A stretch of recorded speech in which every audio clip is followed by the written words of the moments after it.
My daughter cut me off after the divorce, never hearing my side. 8 years later, she wants her inheritance. I laughed and told her to unblock me and read the message I sent years ago. Hello, Reddit I+ here. My name is David Langston. I'm 56 years old now. And if you told me 8 years ago that I'd be writing this, not for sympathy, not for closure, but just to get it off my chest, I would have laughed in your face. I used to believe that time healed everything. It doesn't. Sometimes all it does is show you who really cared. 8 years ago, I went through a brutal divorce with my wife Marlene. We were married for over 20 years. She was 46 at the time, and I was 48. We had a daughter together, Emma, who had just turned 20 when the divorce happened. And when the split came, Emma didn't hesitate. She picked a side, not mine. She blocked my number, refused to speak to me, and the last words she ever said to me before cutting me out were, "Mom said everything I need to know about you." I tried calling, messaging, even emailed. Once, I stood outside her college dorm for hours just to see if I could catch her walking out, just to see her face. She called security. The message was clear. Stay away. I was shattered. It wasn't just the divorce. It was the complete and sudden erasure of the one person I thought would at least ask why. But she never did. No questions. No room for my truth. Just silence. The truth was, Marlene wove a perfect narrative. One where I was the absent selfish husband, too wrapped up in my construction work to care for my family. And yeah, I worked long hours. I was the only one bringing in money. Marlene stayed home, raising Emma. I never minded. Hell, I was proud to be able to give them both that life. But when things got tense, when the fight started, it was easy for her to turn Emma against me. She had the stage. I was the villain. No trial, no jury. Just judgment. For 8 years, I lived with that. I focused on work. I cared for my mother, who was slipping away into Alzheimer's. She passed a year ago. She was the only family I had left. After the funeral, I stood alone in that cemetery, and it hit me. I had no one. Not a single hand on my shoulder. No family. No daughter. So when my phone rang 2 months ago and I heard a hesitant female voice say, "Hi, Dad," I almost dropped the phone. It was Emma. I hadn't heard her voice in almost a decade. I didn't even recognize it at first. So much older now, softer, more careful. She said she saw a post online about her grandmother passing and wanted to check on me. I was stunned. I didn't even know she still followed anything about my life. I thanked her for calling, and I told her the truth, that I missed her more than words could say. She said she'd like to meet, to talk. We agreed on dinner at my house the following Saturday. I cleaned the place up like it was going to be appraised by royalty. Cooked her favorite dish, shrimp Alfredo. I even bought flowers not for her but for my dining table, like it needed to look like I still had people in my life. She showed up on time, and when I opened the door and saw her for the first time in 8 years, it was like time collapsed. She looked like her mother, but there were flickers of the little girl I used to carry on my shoulders. I choked back tears and hugged her. Dinner went well. We talked like awkward friends, not like a father and daughter reunited, but I was grateful for the moment. I really was. And then, I asked her the question that had lived in my throat for nearly a decade. Why? Why didn't you ever ask me for my side? She looked down then said quietly, "I was scared Mom said things and I believed them. I didn't know better. I guess I didn't want to know better." She apologized. She said she regretted everything, that she felt ashamed. I wanted to believe her. God, I really did. But I knew something was off. Eventually, the conversation turned. I asked her what made her reach out now. That's when she said it. She had gotten engaged a few months ago. Money was tight. She had been hoping the lawyers would contact her about Grandma's inheritance. When they didn't, she decided to reach out. I tried not to show anything. I just nodded. She said she felt awful asking. But since Grandma had told her years ago that she'd inherit everything as the only grandchild, she wanted to see if that was still true. "Anything you can give would help," she added with a nervous smile. "The wedding's going to be big." I really need help. And there it was, the knife in the back twisted slowly. I had dreamed of this moment, of seeing her again, hugging her again, being a father again. But the moment I realized I was just a wallet in her eyes, something inside me broke. I told her the inheritance had gone to me long ago, that Grandma changed the will, that I planned on using the money to start a small woodworking business. I added that out of my own pocket, I'd be willing to give her a few thousand for the wedding. Her face fell like a stone in a pond. "That's it," she said. "That's all I can offer," I replied. Her tone turned sharp. "Grandma told me I'd inherit everything. I was her only grandchild, and you were also the one who never visited her again after the divorce," I said calmly. She began to get angry. "You're proving everything Mom ever said about you," I laughed bitterly. "And you're proving everything I feared was true about why you came back." She stood up, flustered. "This is unbelievable. I came here to reconnect and help plan my future, and you're being selfish." "No," I said. "You came here to see if there was a payday waiting for you." She stared at me speechless. And that's when I told her something that wiped the fake guilt from her face. "If you hadn't blocked me all those years ago, you would have received my texts. You would have known about your grandmother's illness. You could have seen her one last time.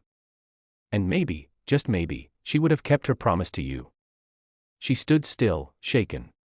"What texts?" she asked. "Unblock my number," I said. She did. And I forwarded every single one of them. The ones where I begged her to talk to me. The ones where I updated her about her grandma's condition. The one where I invited her to say goodbye before the funeral. Silence. Then she said, "I didn't know." "You didn't want to know." We sat there in silence, and then I stood up. "I don't hate you, Emma. I probably never could, but I don't trust you. And love without trust isn't love at all." She opened her mouth to speak, but I raised my hand. "I spent 8 years missing you, mourning you, even though you were still alive. But I'm done mourning. I'm done waiting, and I'm done being a father to someone who only remembers me when there's money involved." She left without another word, and I stood in my quiet house once again alone, but finally at peace. 3 days after Emma stormed out, I got another call from a number I hadn't seen in years, Marlene. For a second, I thought it was a prank. I just stared at the screen as her name flashed across it like a ghost. I let it go to voicemail. She called again the next morning and then again that night. On the fourth call, I answered, not out of curiosity, but because I was done running. I was tired of letting them write the story while I stayed silent. "David." Her voice was cautious, almost soft. "Can we talk?" I said nothing. "I know I'm the last person you want to hear from." "You're right." There was silence on the other end. She took a breath. "Emma came home upset. She told me everything." I almost hung up. I didn't want to relive it again. I didn't want to hear Marlene's voice twisting the truth one more time. But something in me said, hear her out, finish it. "She told me you offered her money and she refused it." I snorted. "That's not quite how it went." She paused again. "You're right. I know Emma. I know when she's lying. But that's not why I'm calling." "Then why are you calling, Marlene?" "I want to apologize." That stopped me. For a second I couldn't say anything. 8 years too late. I finally said, "I know." Her voice cracked. "I destroyed you. And I told myself it was justified. That you were cold and distant and didn't care about us. That if I painted you as the villain, it made it easier for Emma to stay with me. So you admit it." "I do." I was angry. I was bitter. I didn't want her to leave me. And I knew if she had a choice, if she heard your side, she would have, I said. "I never would have turned her against you." "I know," she whispered. I leaned back in my chair, staring out the kitchen window at the quiet backyard. The wind moved gently through the trees, the same way it had the night Emma came over. "You know what the worst part was?" I said after a moment. "It wasn't the lies. It wasn't even losing the house or half my savings. It was watching my own daughter erase me like I never mattered, like I didn't raise her. Like every bedtime story, every scraped knee, every Christmas morning meant nothing. "I'm sorry, David," Marlene said quietly. "I really am. I should have felt vindicated. Instead, I just felt tired. I begged her to see me," I said, "for years. You told her I was harassing her. You threatened me with lawyers." "I know," she said. "That's the part one regret most. I weaponized her. I didn't think about what it would cost her long term. Or you." I closed my eyes and took a breath. "Why are you really calling?" I asked. "This can't just be guilt." She hesitated. "Emma still believes she deserves something. She thinks your mother promised it to her." "She did," I replied. "Before the divorce, before Emma cut me off, before she ignored 8 years of messages and showed up with her hand out." "I know she hurt you," Marlene said. "But she's still your daughter." "No," I said calmly. "She's your daughter. You raised her to believe I was a monster.